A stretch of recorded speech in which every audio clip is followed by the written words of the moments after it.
Bueno, mis amados, queridos hermanos y amigos, hoy iniciamos la sección que viene después de los profetas mayores y son los profetas menores. ¿En qué se diferencian los profetas mayores de los menores? Cantidad de contenido.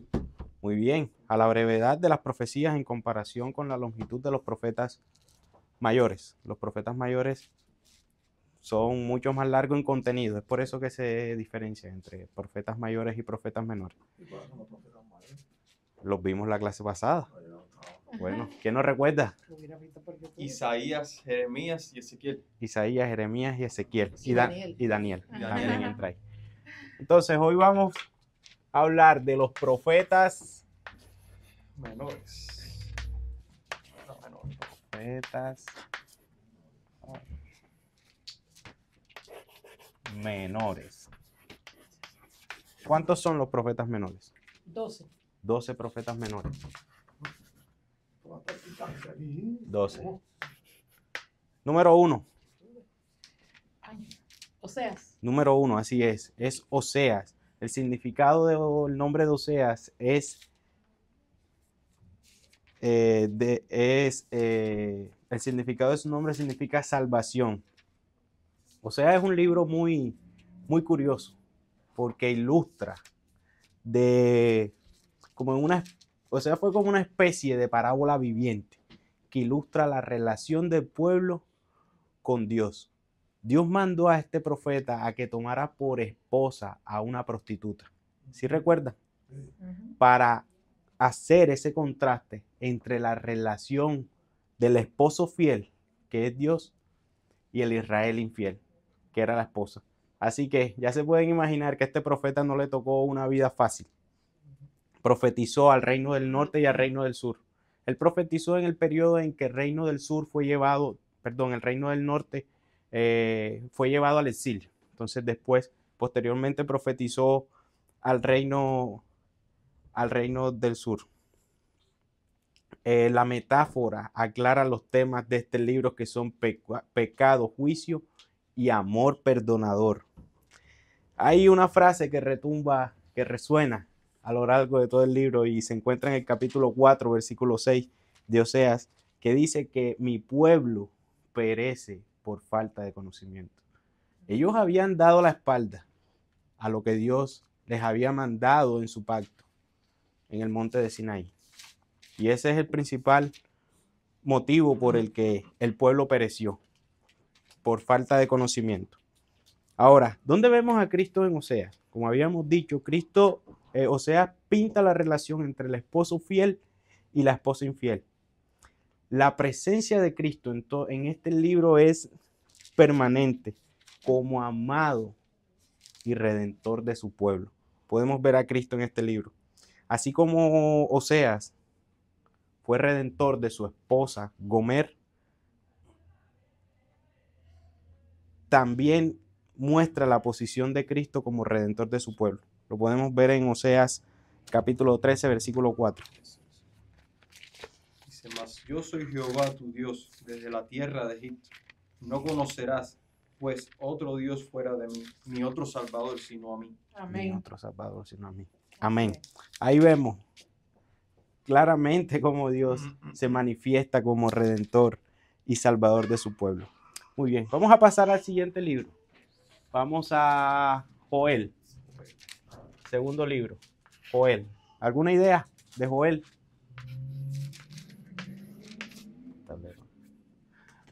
Joel. Estamos aprendiendo, hermano. El propósito de Joel. El nombre de Joel significa Jehová es Dios. El propósito del libro fue el anunciamiento de dos eventos, principalmente. Las plagas de langosta que vendrían y consumirían los campos de Israel en aquel tiempo y el anuncio de un día futuro conocido como el día del Señor, el cual es mencionado tanto por Joel como Abdías. Y vamos a ver de qué se trata este día del Señor. Vamos a Joel capítulo 2, versículos del 30 al 32.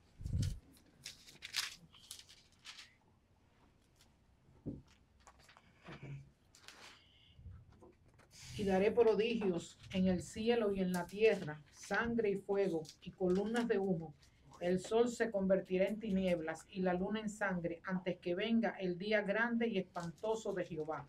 Y todo aquel que invocar el nombre de Jehová será salvo.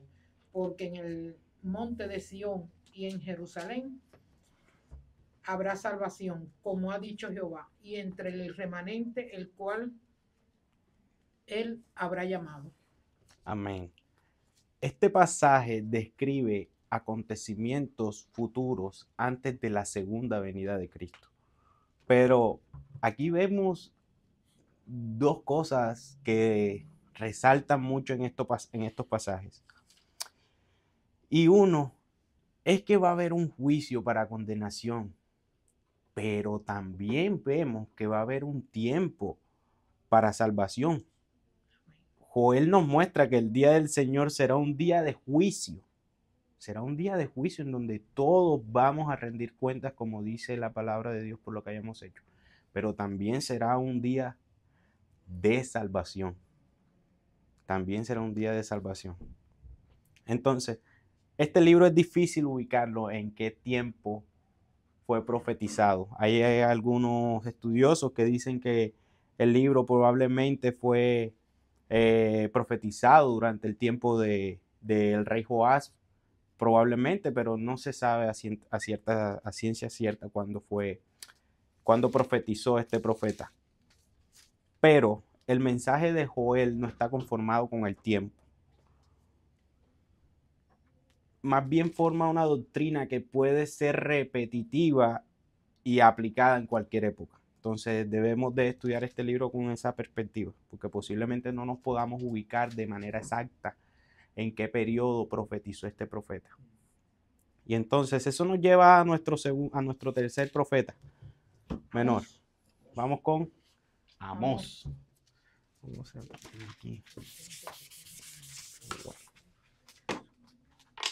Entonces vamos con el profeta Amós. ¿Alguna idea, mis hermanos? Profeta Amós.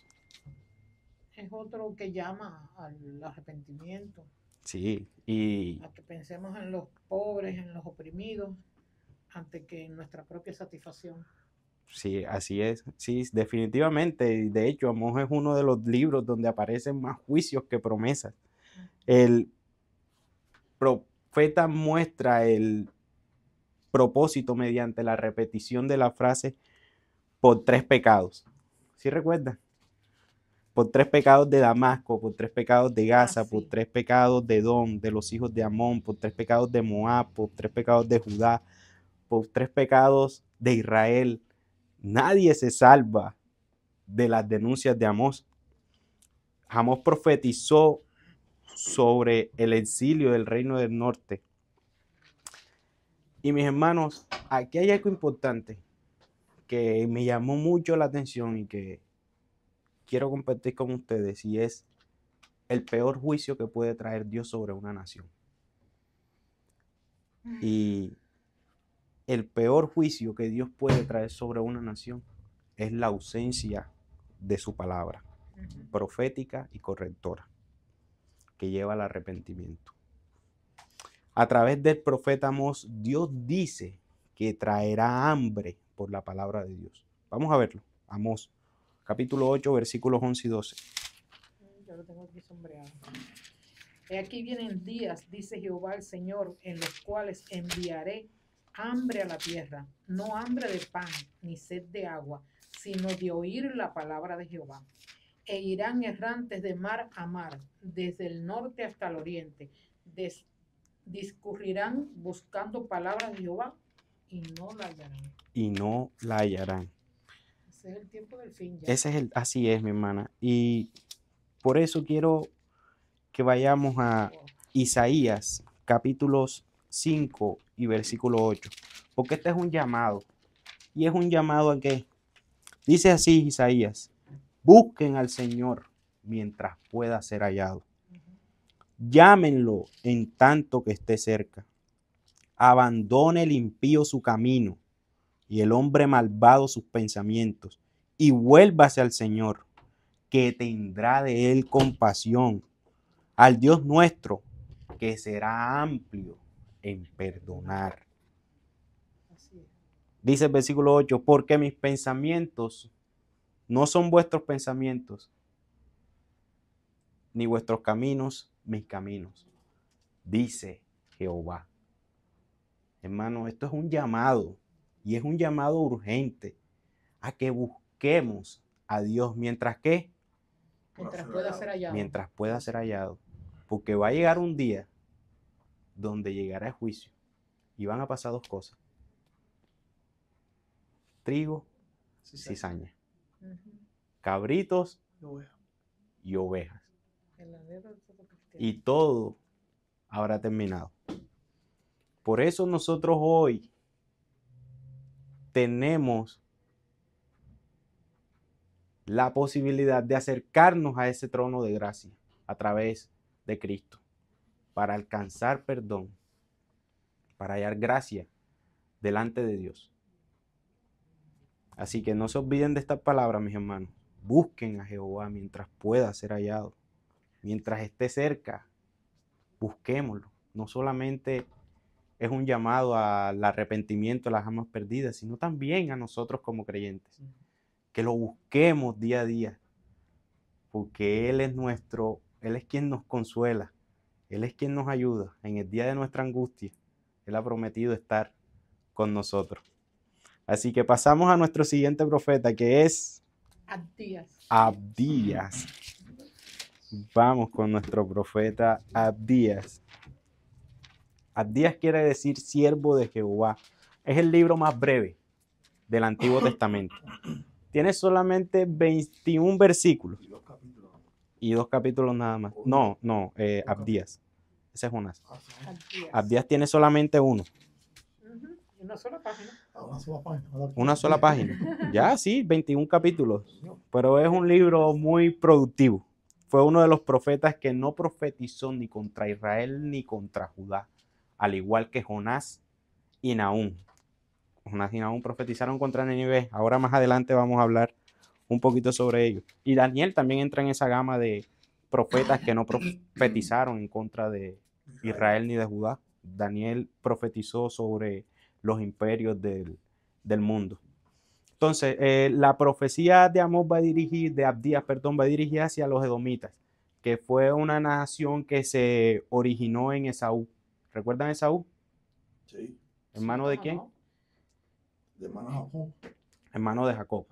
Hermano de Jacob. Despreciada y juzgada por Dios, Abdías predijo que serían cortados por siempre y ni a un rastro quedaría de la casa de Esaú.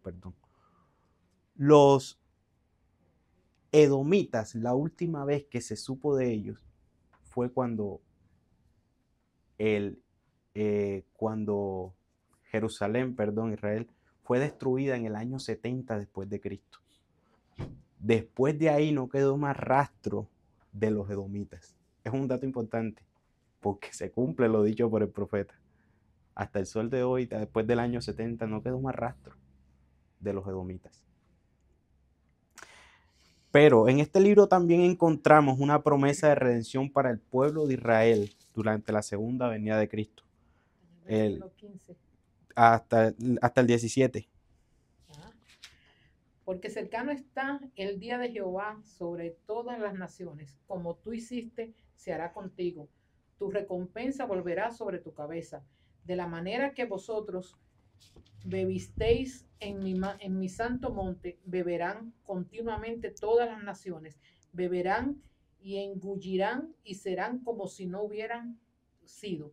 Mas en el monte de Sión habrá un remanente que se salve y será santo, y la casa de Jacob recuperará sus posesiones. Siempre. Qué esperanza. Qué esperanza y qué hermoso que Dios siempre tenga un remanente fiel. Gloria a Dios. Qué esperanza y qué hermoso que Dios siempre tenga un remanente fiel. Así es. Y vamos entonces a nuestro siguiente libro. ¿Cuál es? Jonás. Yo creo que todos podríamos decir algo de Jonás. ¿Algún aporte sobre Jonás? Era terco. Era terco. Sí, definitivamente era una de las características que más sobresalieron de Jonás. Él se negó a hacer lo que Dios había pedido. Se negó a su llamado. ¿Eh? A su llamado se negó. No quería hacer la voluntad de Dios. Pero aún así llevó a cabo la voluntad de Dios. Aún así, Amén. Ahí podemos ver una enseñanza que es obligada también la vamos a hacer. Sí, Que Dios siempre hace su voluntad. y Es obligado. así es. Entrar uno en un poquito en el contexto histórico. Jonás fue a Nínive a predicar un mensaje de arrepentimiento. Y es curioso que Dios haya mandado un hombre a profetizar a un pueblo que no era el pueblo de él. ¿Y Dios por qué hizo esto? Misericordia. Ya Dios había enviado profetas a sus naciones y Dios quería que el pueblo viera Como otra gente se cómo arrepentía. otra gente se arrepentía de sus pecados por Cierto. medio de la predicación del arrepentimiento. Ya. Y fue efectivamente, los ninivitas se arrepintieron. Claro, hay que aclarar algo, que esto solamente lo que hizo fue postergar su juicio Sí, por pero más de después 100 cayó, años. después cayó, dice que Porque, después cayó. sí, porque después cayó. Nínive era la ciudad más grande del mundo antiguo. Era una ciudad inmensa, era la capital de Asiria, hacía parte de Asiria. Entonces Jonás va y en contra de la voluntad de Dios, Dios cumple su voluntad y Y en su corazón no quería que se arrepintieran. de él. Jonás, ahí era el punto donde iba, hermano. Jonás no quería que los ninivitas fueran perdonados. Él no podía creer cómo Dios podía extender su misericordia ante ese pueblo perverso y malvado. Y aquí hay algo importante que vamos a destacar. Y una de las cosas es, mis hermanos, que nosotros nunca debemos sentir que somos más dignos de misericordia que otras personas. nunca debemos hacer acepción de personas. Nunca debemos hacer Por muy mala acepción que de sea. personas. Porque cuando el perdón pasa a ser algo merecido, deja de ser gracia y pasa a ser justicia. Amén. El perdón es algo y nosotros no lo merecemos ninguno. Un Todos regalo. hemos quebrantado la ley de Dios una y mil veces y lo único que merecemos es el castigo eterno y la muerte. Por eso nosotros no debemos hacer acepción de personas. Ni creer, porque muchas veces juzgamos de esa manera. A veces en nosotros se levanta ese Jonás y subestimamos el poder del evangelio y decimos como que yo no creo que ya esa persona no tiene remedio. Así es. Ya, yo para qué le voy a predicar si ya eso está perdido. Y no debe ser así. No nos debemos cansar. Y mientras haya vida, mis hermanos, Hay esperanza. hay esperanza. Gloria a Dios. Mientras haya vida, hay esperanza. Entonces, a mí me encanta un poco descubrir a Cristo en Jonás, porque fue el único profeta con el que Cristo se identificó directamente. Así como Jonás estuvo 3 días Sí. y 3 noches en el vientre Ujú. de una ballena, El Señor lo tuvo al centro de la tierra. y Cristo usa esta experiencia como ejemplo de los 3 días y las 3 noches que estaría en las profundidades de la tierra después de la crucifixión. ¿Verdad? Así que el libro de Jonás termina un poco triste, porque el libro de Jonás termina con Jonás rabioso porque Dios había tenido misericordia del pueblo No se menciona más de él. y ya no se menciona más de él. Entonces es un llamado a que así como Dios tuvo misericordia de nosotros, nosotros creamos que puede tener, Misericordia. Con cualquiera. extender su gracia Así es. sobre cualquier Dice persona. el apóstol Pablo en Timoteo: habiendo yo sido antes blasfemo, perseguidor e injuriador, mas fui recibido a misericordia porque lo hice por ignorancia, en incredulidad, pero la gracia de nuestro Señor fue más abundante con la fe y el amor que es en Cristo Jesús. Palabra fiel y digna de ser recibida por todos. Dice Amén, mi que hermano. Cristo Jesús vino al mundo para salvar a los pecadores, de los cuales yo soy el primero. Digamos Amén. la gracia de Dios. Sí. Y gloria a Dios que la gracia siempre ha sobreabundado sobre el Siempre. pecado. Gracias a Dios. Entonces pasamos a nuestro Ikea. Miqueas. siguiente libro, profeta Ikea. Miqueas, que significa ¿quién es como Jehová? Profetizó durante los reinados de Jotás, Acaz y Ezequías. Fue contemporáneo con Isaías en el reino del sur y con Oseas en el reino del norte. Los profetas no están organizados de manera cronológica, entonces a veces resulta, no es difícil, si trazamos una línea de tiempo, no es difícil ubicarlos en los periodos en los cuales profetizaron. Entonces, su atención principal fue dirigida al reino del sur. El libro habla del pecado del pueblo de Dios. Otra parte se enfoca en el castigo de Dios que estaba por venir y otro tercio promete esperanza para los fieles después del juicio. Y esa es una constante que vemos en el libro de los profetas. Cómo Dios anuncia su juicio, pero nunca, mis hermanos, nos deja sin esperanza. Gracias. Algo increíble, que Dios anuncia su juicio, pero nunca nos deja sin esperanza.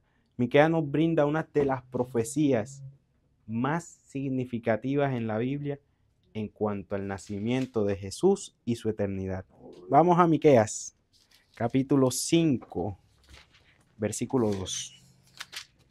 Pero tú, Belén, Efratá, pequeña para estar entre la familia de Judá, de ti me saldrá el que será Señor en Israel. Y sus salidas son desde el principio y desde los días de la eternidad. Pero la dejará hasta el tiempo que da a luz la que ha de dar a luz. El resto de sus hermanos se volverán con los hijos de Israel. Amén. Amén. Esa es la promesa de Cristo. Ahí está profetizando dónde iba a salir el Mesías, ese Mesías prometido. Incluso este pasaje lo utilizaron los escribas y los sumos sacerdotes para responder a Herodes cuando quiso saber dónde había nacido Jesús. Vamos a verlo en Mateo 2, en Mateo capítulo 2, versículo 6.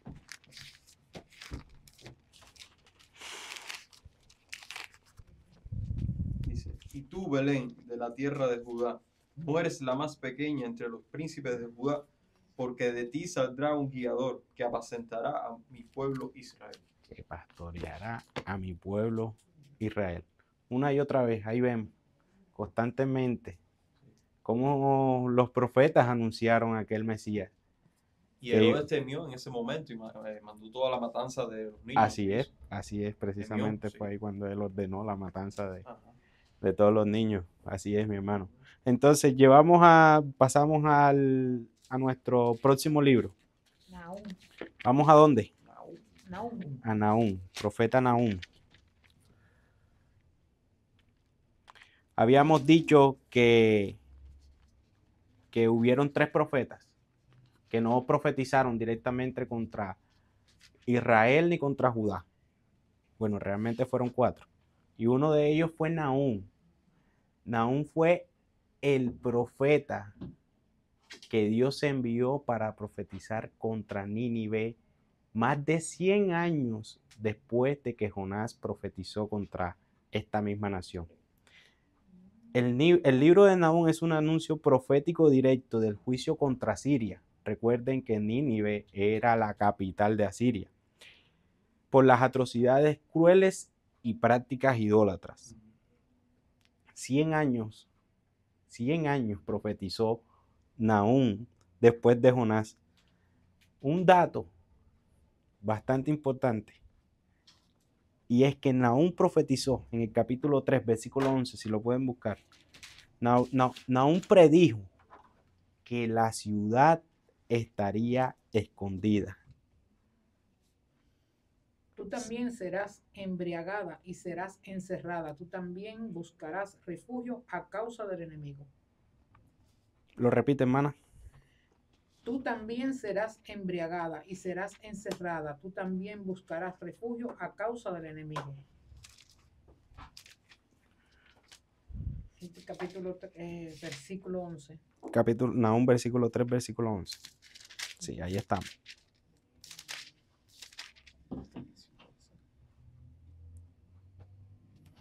Lo voy a leer de la Él profetizó pasados 100 años después de Juan. pasados 100 O sea años que de... pasaron 100 años ahí donde Nidia estuvo y Es- entonces él comenzó a profetizar a Exacto, partir de esos 100 años.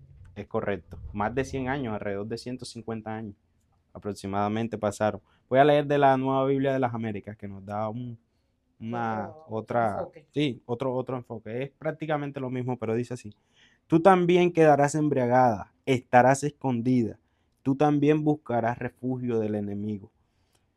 Aquí fue cuando Dios estaba levantando Babilonia para que él trajera juicio sobre todas esas naciones. ¿Se acuerdan cuando Sí. vimos Crónicas y Reyes?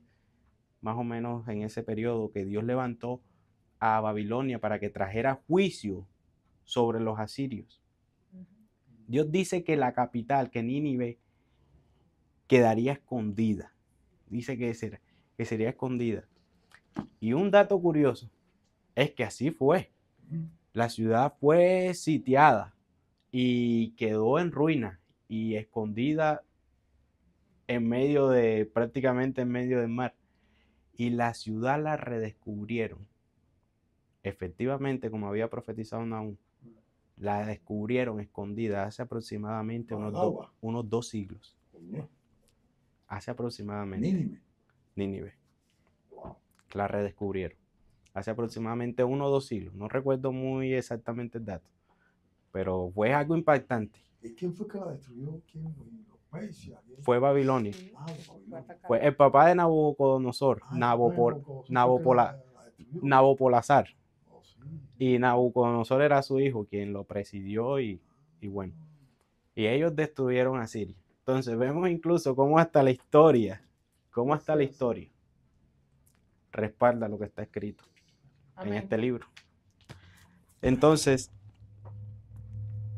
Nahum habla de cómo Dios protege a los fieles, revelando que Jehová es bueno, fortaleza en el día de la angustia y conoce a los que él confía. Dice Nahum capítulo 1, versículo 7. Bueno es el Señor, una fortaleza en el día de la angustia y conoce a los que en él se refugian. Sin embargo, la segunda venida de Cristo traerá el juicio.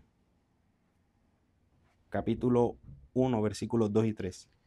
Dios celoso y vengador es el Señor. Vengador es el Señor e irascible. El Señor se venga de sus adversarios y guarda rencor a sus enemigos. El Señor es lento para la ira y grande en poder. Y ciertamente el Señor no dejará sin castigo al culpable. En el torbellino y la tempestad está su camino, y las nubes son el polvo de sus pies. Y este pasaje es un pasaje que llama mucho la atención, porque dice que ciertamente el Señor no dejará sin castigo al culpable. Y pregunta, si todos hemos quebrantado la ley de Dios y todos somos culpables, ¿cómo es posible que un Dios justo y santo no nos castigue como nosotros merecemos? La respuesta es fácil, directa y es una sola: por los méritos de Cristo Jesús. De esa es la única manera que nosotros nos podemos presentar justos delante de Dios. Por la sangre del Cordero. Por la sangre, por el sacrificio que hizo. Pagó la culpa. Él pagó la culpa por todos los pecadores que se arrepienten y creen en Él. Pero el juicio es claro.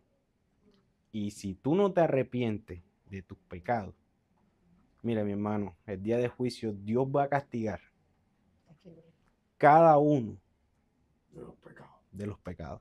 De Adán hasta donde venga. De las personas que no se arrepintieron y depositaron su confianza en Cristo. Déjame hacerte una pregunta, un momentito rápido. Claro que sí, mi hermano. No sé, ¿cualquiera se puede arrepentir? Yo creo que no. Dice que Hermano, Dios también. el arrepentimiento es un don de Dios. Así que, Dice Pablo, no, Por ejemplo, cualquiera del mundo no puede decir yo voy a arrepentirme y No, voy a en buscar a realidad Dios. nos arrepentimos, Sí. pero nuestro arrepentimiento es porque no nos vean o porque no nos descubran, porque además tenemos la conciencia que Dios No, nos pero ha no me dado. baso en eso, yo me baso para- de que anda perdido. Él solo no puede decir yo voy a No, arrepentirme la y voy obra a es de buscar a Dios. Dios. A ver, aquí tenemos que entender algo. Y es la responsabilidad del hombre y la soberanía de Dios. Nosotros creemos que la salvación es del Señor, que es Dios quien llama Amén. a salvación. Ah, Pero eso no exonera no exonera a los pecadores de su culpa. Porque tú eres responsable por tu pecado. Y eres responsable también porque crees de alguna manera, porque tú eres el que crees. sí, claro. Entonces, tenemos que tener cuidado cuando predicamos esto. La salvación es del Señor. Y nosotros predicamos creyendo que Él va a salvar a los que Él tenga misericordia, de los que Él tenga misericordia. Ah, Tendré misericordia de quien quiera tener misericordia. Por eso, ahí está. Dios no solo escoge el medio por el cual vamos a ser salvos, sino también el cómo. ¿Y cuál es el medio por el que los pecadores se van a salvar? A través de la predicación de su A través de palabra. la predicación De del la locura del Evangelio. Por eso nosotros debemos simplemente predicar el Evangelio como si todo el mundo se fuera a salvar. Amén, amén, Y amén. la salvación es de Él. Porque la salvación, como usted dice, hermano, la salvación es del Señor. Y nosotros creemos que es poder de Dios para salvación. Amén, amén, amén. Y no, dice Pablo, no depende del que quiere ni del que corre, Ajá, sino de Dios quien tiene misericordia. amén. Eso va mucho más allá de lo que nosotros podamos entender. Por eso, siempre que predicamos, dejamos todo en manos de Dios, pero también con la responsabilidad de que Dios nos ha encomendado esa tarea a nosotros como sus hijos. Y debemos de ser responsables y predicar el Evangelio. No, esa parte sí la entiendo. Lo que yo pregunto es que el que está perdido en el mundo, él no puede buscar a Dios por su fuerza. Para eso nos manda exponernos a la luz de su palabra. Y para eso, bueno, es Mira, verdad que es una Él, no locura. puede, él solo no puede decir, no, él va a buscar a Dios. Mi hermano, Bueno, Dios y tiene poder, cuando una persona dice, yo voy a buscar a Dios, es porque ya Dios está. no creas que es él quien está decidiendo claro buscar. que no. Mira, Pues sí, no, sí, no, sí, por sí, eso, porque La obra es de Dios. mira, mi hermano, nosotros muchas veces nos convertimos con doctrinas un poco trastornadas o incorrectas. Yo puedo decir, yo busqué a Dios, Yo me convertí. y yo me convertí. Nah. Y en parte es cierto, pero cuando tú vas a las escrituras, tú te das cuenta Todo de es que Dios. fue Dios quien te atrajo hacia Él. Así es. Incluso cuando nosotros vemos, cuando usted ve a un hombre con sus intentos de buscar a Dios, usted Ese debe Dios, usted debe de ese creer Dios. que es Dios quien lo está moviendo a que lo busque. Así es, porque lo dice su palabra. Todo lo que el Padre me trajera a mí, Yo no le echo Serán fuera. salvos. Yo no le echo así es. Yo no los voy a echar fuera, dice nuestro Señor. Incluso cuando usted vea que la gente está haciendo intentos por buscar a Dios, yo creo que es Dios quien los está No, trayendo. Claro, pero en eso es lo que me baso yo. Así Dios no es. está perdido, lo que estamos perdidos Exacto. somos Amén, nosotros. Sí. pero Así yo lo que es. me baso es que nadie Eso busca a Dios sin está que perdido. Dios no ponga eso en él. Así Dice es. que el Ya verdadero entiendo lo que quiere explicar. arrepentimiento es convicción de pecado, dolor por el pecado y cambio de actitud hacia el pecado. Así es. Sí, Así puede es. ser Pero Dios, eso solo Dios lo puede ser produce. Dios. Sí, Y así también podemos decir con nuestras palabras, no, yo me arrepiento, pero el No, arrepentimiento ah, es mucho más profundo. Va como, Sí. dice, es un cambio de dirección, o sea, que tú No. cambies el propósito de tu vida, tú cambies todo. Es un cambio de Y dirección lleva tiempo, genuino. y lleva tiempo. No es para, es No, genuino, no, es no. algo de mente, es un cambio que hace Dios, No, de corazón. de corazón, de mente. Pero no aún es- haciendo ese cambio, tenemos constantemente que estarnos Ah, arrepintiendo exacto. para la gloria de Dios, Sí. porque yo eso no lo entendía. No, Y es que decía, está bueno, ¿y sometido. ¿por qué yo tengo que seguir insistiendo en esto? Pero eso nos humilla, el Evangelio humilla, es maravilloso. Chacho, Así es. Dios es maravilloso. Amén. Bueno, pasamos a nuestro siguiente libro. Habacuc. ¿Al libro de quién? Habacuc. Del profeta Habacuc. Fue el último profeta enviado a Judá antes de que cayera en manos del cautiverio babilónico. Y es un libro bastante interesante porque Habacuc presenta dos quejas en contra de Dios. Habacuc dice, ¿hasta cuándo haz algo? Está desesperado por ver tanta maldad que hay en el pueblo.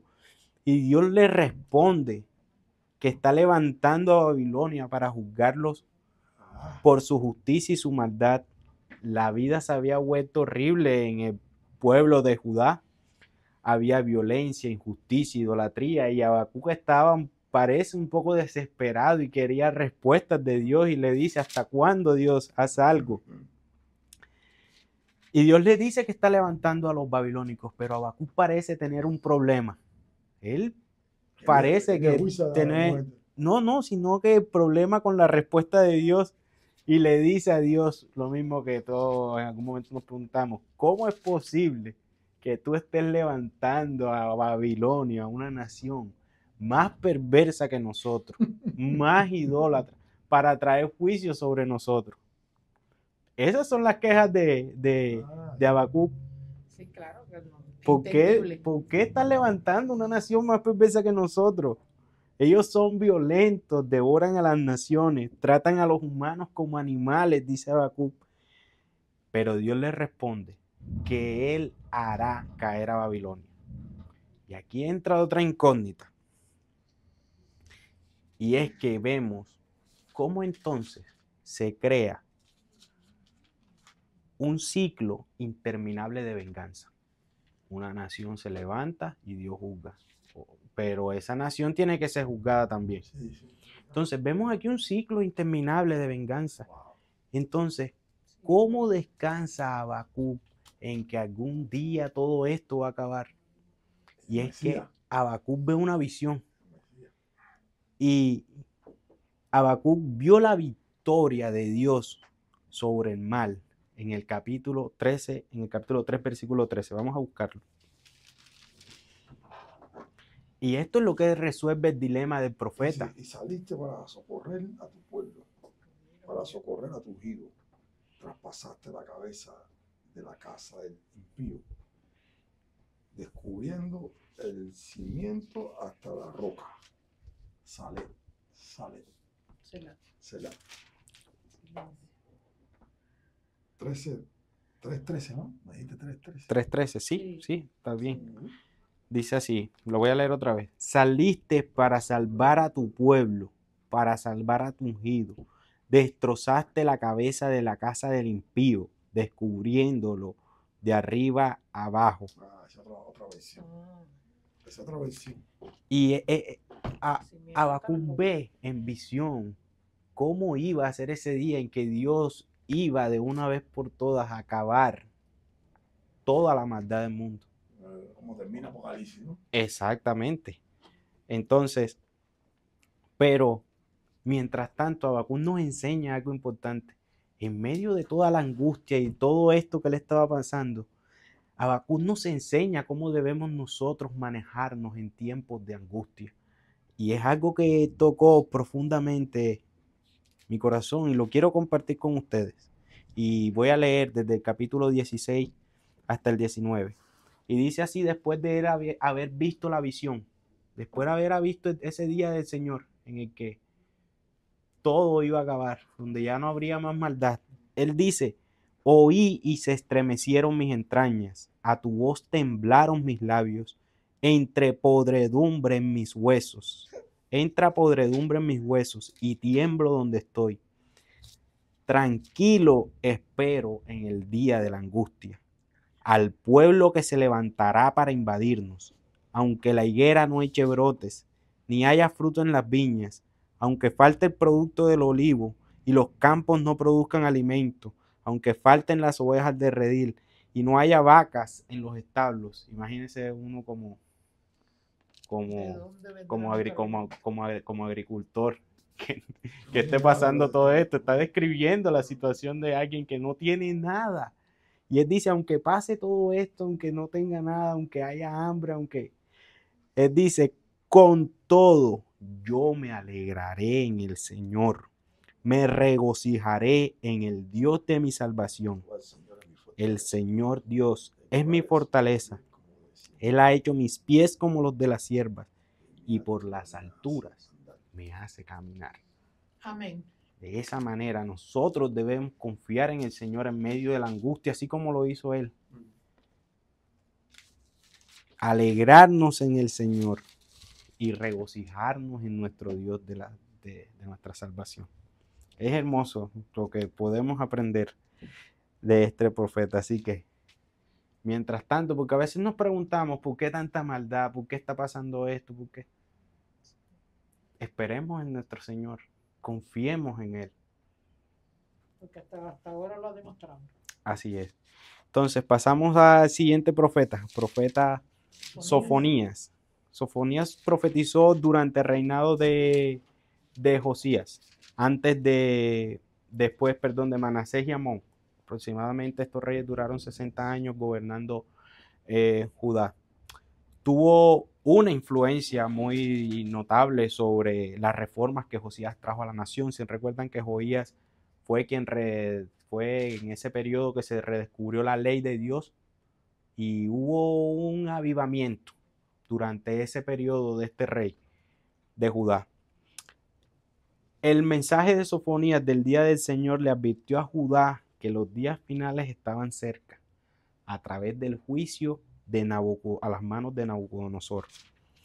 Sin embargo, aún dentro de estos oráculos de ira divina, el profeta exhortó al pueblo a buscar al Señor, ofreciendo un refugio en medio del juicio y proclamando la promesa de salvación final para su remanente fiel.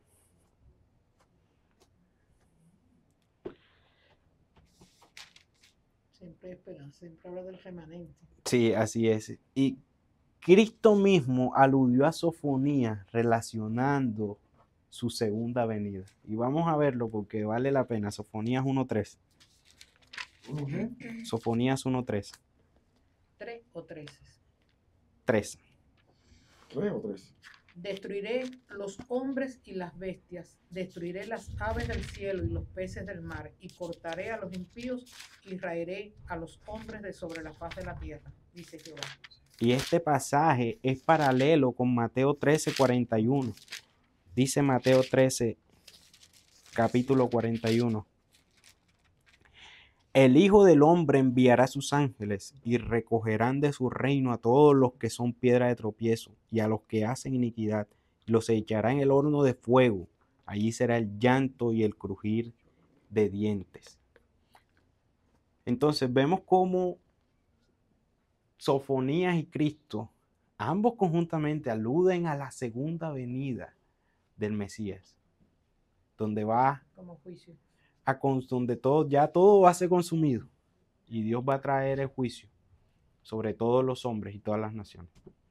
Entonces, esto nos lleva vamos a entrar a la última sección de estos libros proféticos, y son los profetas posexílicos, los profetas que profetizaron después de que el pueblo volvió del exilio. Ya en esta sección, Babilonia había llevado al cautiverio a Judá y ya ellos estaban regresando. Entonces, el primer profeta que vamos a ver es el profeta Ageo. Ageo. Es el segundo libro más corto del Antiguo Testamento. Aquí vamos a ver que Ageo profetizó en el tiempo en que ya el pueblo había vuelto a construir el templo, pero la obra fue abandonada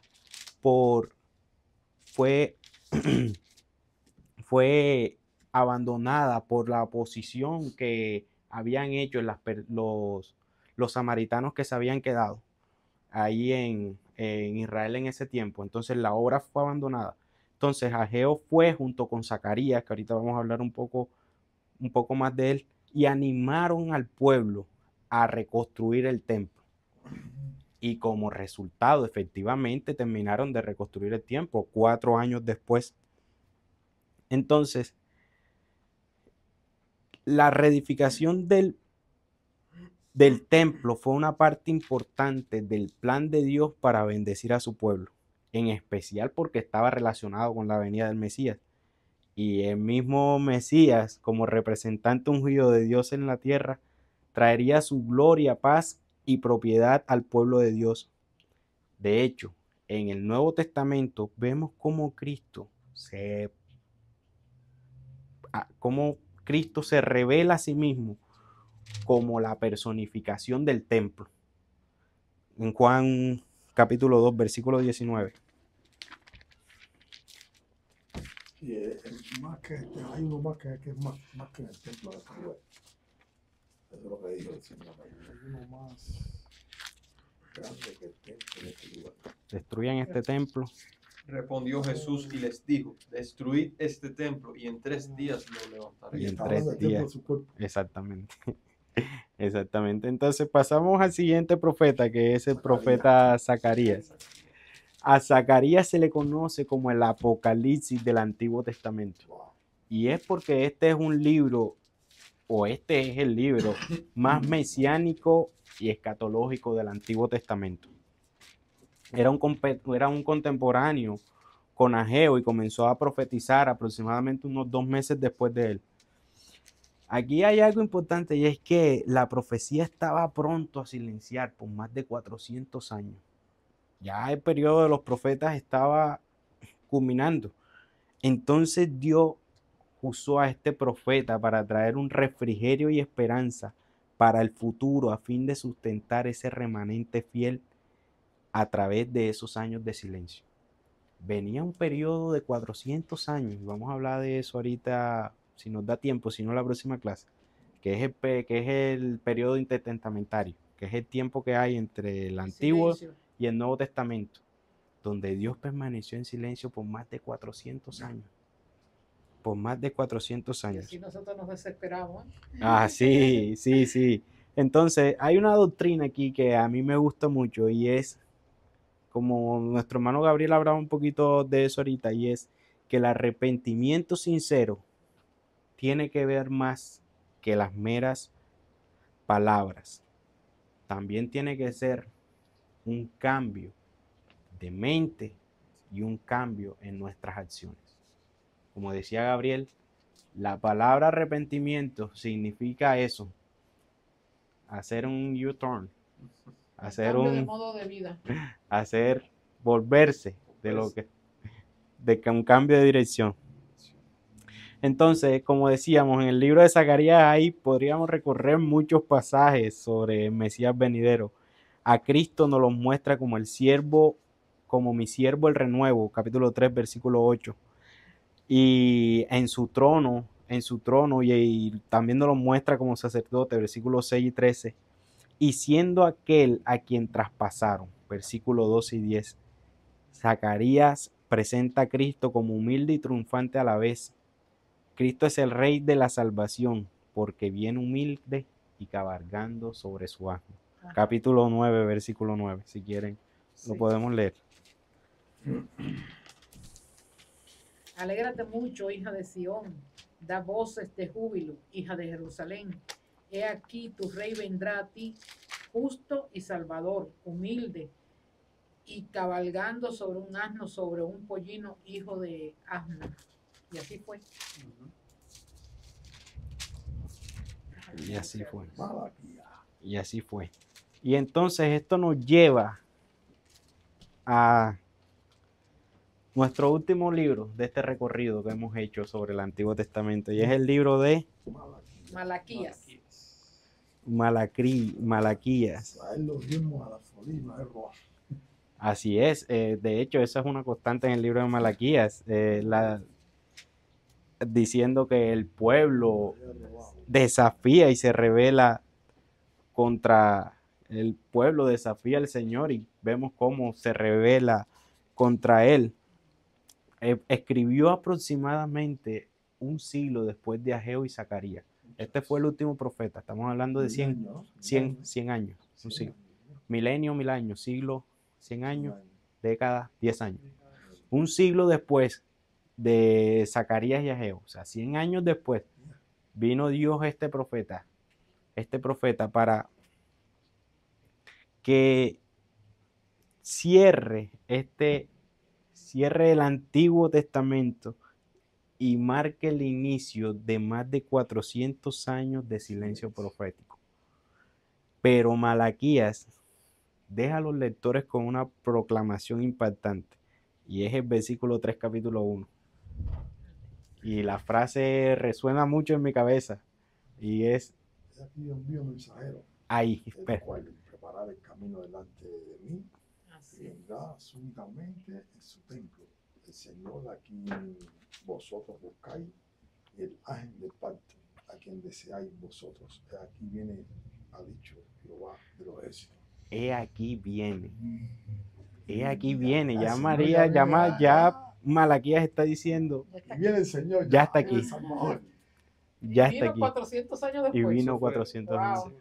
Los tiempos de Dios no es Oh. lo mismo que los de nosotros. A veces nosotros queremos las cosas así, pero no, Ay, no, no. Así no es, actúa de esa mío. manera. Así es, mi Wow. hermano. Algo que estamos ilustrando, que puedo ver en todo el Antiguo Testamento, es que es rebelde en algo. No, Sí, sí. Qué rebeldes somos. Qué rebeldes somos. Yo no entendía cómo después que el pueblo de Israel vio cómo Dios abrió el mar en dos, que la nube lo guiaba por el día, la luz por la noche, y todo lo que y todo en lo que vio el Maná, pueblo y de en Israel, Maná, todo. la ropa no se envejeció, los zapatos no se Así rompían. mismo. Pero es que Dios ha hecho así con nosotros. También. Yo soy cubana y le digo que he estado con zapatos y ropa que me he quedado asombrada. Digo, ay, ¿desde cuando yo tengo esta ropa y todavía me sirve y todavía? Pero es Sí. igual cuando multiplica los panes y los peces.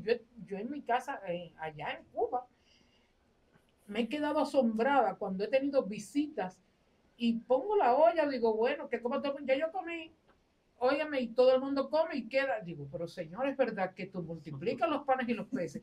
No, Dios actúa en lo espiritual y en lo material también. Es maravilloso. Nuestro Las cosas que Dios, el Señor hace. nuestro Dios es un Dios que provee. Y Amén. a veces vemos toda la historia de Israel y hasta donde hemos llegado, pero los mismos problemas con los que ellos lidian son los mismos, También, son los nosotros mismos somos rebeldes problemas igual con los que ellos, nosotros, ¿no? son los mismos Así problemas. mismo. Es la humanidad, Es el pecado que mora en Pero nosotros. nosotros estamos bajo un mejor periodo. Sí, claro. Estamos bajo un Ay, tiempo sí. de Sí, la gracia. no, de gracia. Y tenemos la revelación completa de su palabra. También. Cuánta misericordia. Solamente estamos esperando a que muramos o a que venga nuestro Señor. Ay, sí. Esos son los tiempos mejores que aspira el cristiano. No Así que es, este mundo cambiará y que... No, esto no va a cambiar. Ay, así es. por eso cuando diga paz y seguridad, ahí viene el Señor. Ese es el Así anhelo es. del cristiano. Todo lo que está Ese escrito aquí se va. Se ha cumplido ya. Entonces, mis hermanos, antes de concluir, quiero saber si alguien tiene algún aporte. Yo a mí lo que más me maravilla de la Biblia es ver la armonía, porque cuando uno empieza a leerlo, ve contradicciones, ¿no? Pero cuando el Espíritu Santo viene a través de las mismas clases que recibimos, a través de las prédicas, a través de los años, con la gracia de Dios, bien, a la luz de su palabra, ¿ves? Porque todos estamos bajo la misericordia del Señor, pero cuando nos exponemos a su palabra, es verdad que a través de la predicación, Dios nos hace ver esa armonía tan linda. Ya yo no tengo preferencia sobre un libro, sobre otro, sobre un versículo. Yo antes no, porque me gusta más este y me gusta. Ahora me gusta toda la Biblia, porque toda, como estamos aprendiendo aquí, habla de Cristo. Y eso yo no lo sabía, yo no lo veía así. Y algo también importante y es que toda la escritura es inspirada por Dios. No una parte más que otra. No. Toda, de principio a fin, desde Génesis, es inspirada por Dios.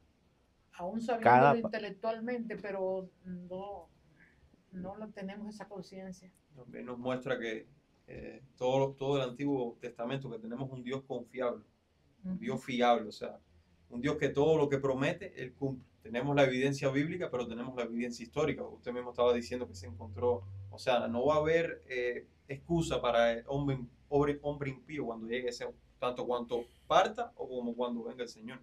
Y como mismo tenemos la profecía de Cristo, tenemos la profecía de su segunda venida. O sea, y que nos muestra la palabra que es un Dios confiable, o sea, y que cumple sus promesas. Así mismo como Él vino una vez, vendrá la segunda venida. Así es. Amén. Víctor, está calladito. ¿Qué puedes concluir? Disfrutando la clase.